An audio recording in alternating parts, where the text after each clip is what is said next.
नमस्कार दोस्तों, स्वागत है आपका इस वक्त की बिग ब्रेकिंग न्यूज अपडेट में, जिसमें सबसे पहली खबर राफेल डील से जुड़ी आ रही है, जिसके तहत आपको बता दें कि राहुल गांधी ने बड़ा दावा करते हुए कहा कि भ्रष्टाचार के पर्याप्त सबूत है उनके पास और प्रधानमंत्री मोदी के खिलाफ होना चाहिए मुकदमा। दरअसल दोस्तों, क्या है पूरी खबर हम आपको बताएंगे, लेकिन उससे पहले अगर आप भी खुल के कांग्रेस पार्टी का समर्थन करते हैं तो आप अभी इस वीडियो को लाइक कीजिए और इस लाल बटन को दबा के इस चैनल को फ्री में सब्सक्राइब करके घंटी बजाइए। ये बड़ी खबर निकल के आ रही है। राफेल डील का मामला एक बार फिर से सुर्खियों में आ गया है। दरअसल राफेल डील पर देश भर में सियासी घमासान मचा हुआ है। इस बीच सरकार ने सुप्रीम कोर्ट में बताया है कि राफेल से जुड़े दस्तावेज रक्षा मंत्रालय से ही चोरी हो गए हैं और इसकी अतिरिक्त जांच की जा रही है। सुप्रीम कोर्ट को सरकार की ओर से अटॉर्नी जनरल के वेणुगोपाल ने यह जानकारी दी है। केंद्र सरकार के इस बयान के बहाने अब कांग्रेस अध्यक्ष राहुल गांधी ने सीधे प्रधानमंत्री नरेंद्र मोदी पर निशाना साधा है। राहुल गांधी ने ट्वीट करते हुए लिखा कि अब राफेल घोटालों में प्रधानमंत्री पर मुकदमा चलाने के पर्याप्त सबूत हैं। भ्रष्टाचार की शुरुआत और अंत सीधे इनसे जुड़ी हुई है। सरकार ने कहा है कि राफेल मामले की एक अहम फाइल अब चोरी हो गई है, जो इन्हें दोषी ठहराती है। यह सबूतों को छुपाने और उन्हें नष्ट करने की साजिश है। तो दोस्तों, यहाँ पर राहुल गांधी ने बड़ा बयान देते हुए कहा है कि राफेल मामले में एक अहम फाइल चोरी हो गई है, जो कि इन्हें दोषी ठहरा देती और यह सबूतों को छुपाने और उन्हें नष्ट करने की साजिश है और काफ़ी पर्याप्त सबूत हैं इस वक्त राफेल घोटाले के प्रधानमंत्री मोदी के खिलाफ। तो उनके खिलाफ यहाँ पर मुकदमा करने की मांग करते नजर आए राहुल गांधी। सुप्रीम कोर्ट में बुधवार को सुनवाई के दौरान सरकार की ओर से बताया गया कि जिन दस्तावेजों को अखबार ने छापा है वह रक्षा मंत्रालय से चोरी हुए थे।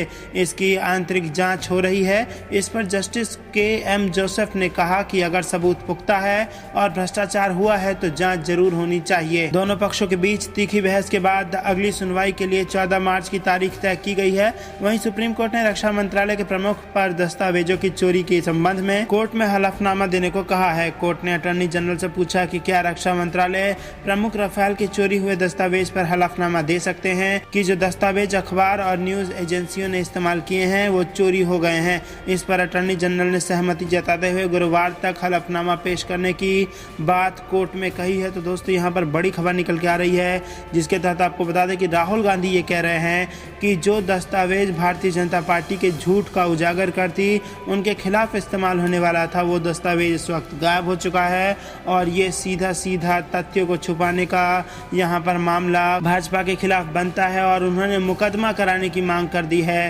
प्रधानमंत्री मोदी के खिलाफ। तो दोस्तों, ये बेहद बड़ी खबर आ रही थी।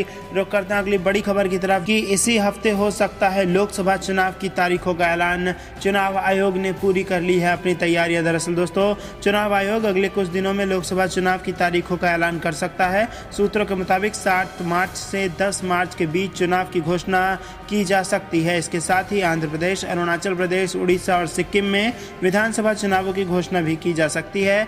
सूत्रों का कहना है कि जम्मू और कश्मीर विधानसभा चुनाव भी साथ ही कराए जा सकते हैं। इसके लिए चुनाव आयोग ने तैयारियां पूरी कर ली हैं। और दोस्तों, आपको बता दें कि पिछले कुछ चुनावों में भी तारीखों का ऐलान करने को लेकर आयोग लगातार विपक्षी दलों के निशाने पर रहा है। साल 2018 में 5 राज्यों के चुनाव में अधिसूचना जारी होने में देरी से खास तौर से कांग्रेस पीएम नरेंद्र मोदी पर निशाना साधती रही है। उल्लेखनीय है कि साल 2014 में लोकसभा चुनाव 7 अप्रैल से 12 मई के बीच कुल 9 चरणों में कराए गए थे। 16 मई को चुनावी नतीजे घोषित हुए थे, जिनमें मोदी सरकार को बहुमत के साथ ही बड़ी जीत मिली थी।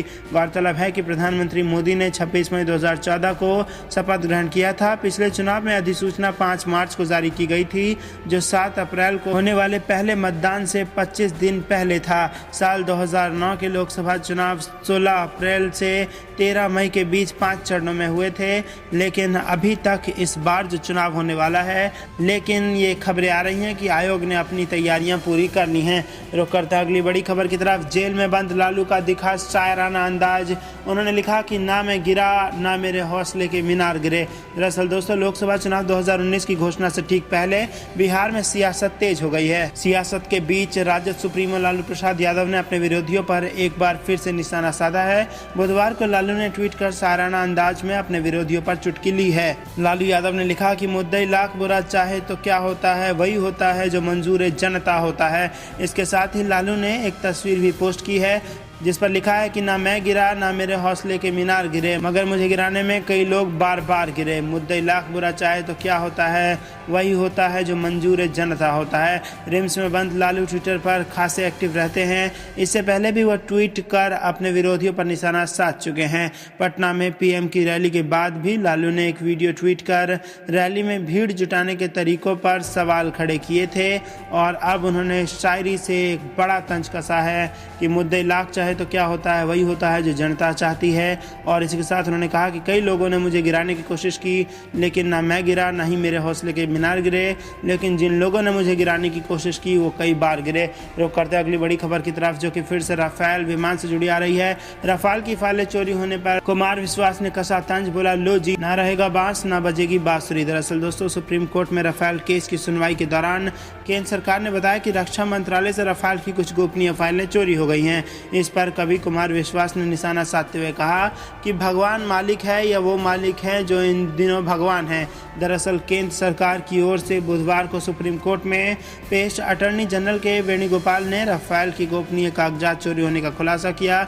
उन्होंने यह बातें राफेल मामले में पुनर्विचार याचिका पर सुनवाई के दौरान कही हैं। अटॉर्नी जनरल के वेणुगोपाल ने कहा कि वकील प्रशांत भूषण जिन कागजातों पर भरोसा कर रहे हैं वह रक्षा मंत्रालय से चोरी किए गए हैं, जिसकी जांच चल रही है। तो दोस्तों, यहाँ पर बड़ी खबर निकल के आ रही है। इस पर सुप्रीम कोर्ट ने इसे बेहद गंभीर मानते हुए पूछा कि अब तक आपने क्या कार्रवाई की है। सुप्रीम कोर्ट में बहस करते हुए प्रशांत भूषण ने कहा कि हम सुप्रीम कोर्ट में अतिरिक्त हलफनामा देना चाहते हैं जो एन राम के लेख पर है। इस पर सीजेआई रंजन गोगोई ने कहा कि हम किसी और हलफनामे को नहीं देखना चाहते, हमने आपकी पुनर्विचार याचिका पढ़ी है, इसलिए आप उस पर बहस कीजिए।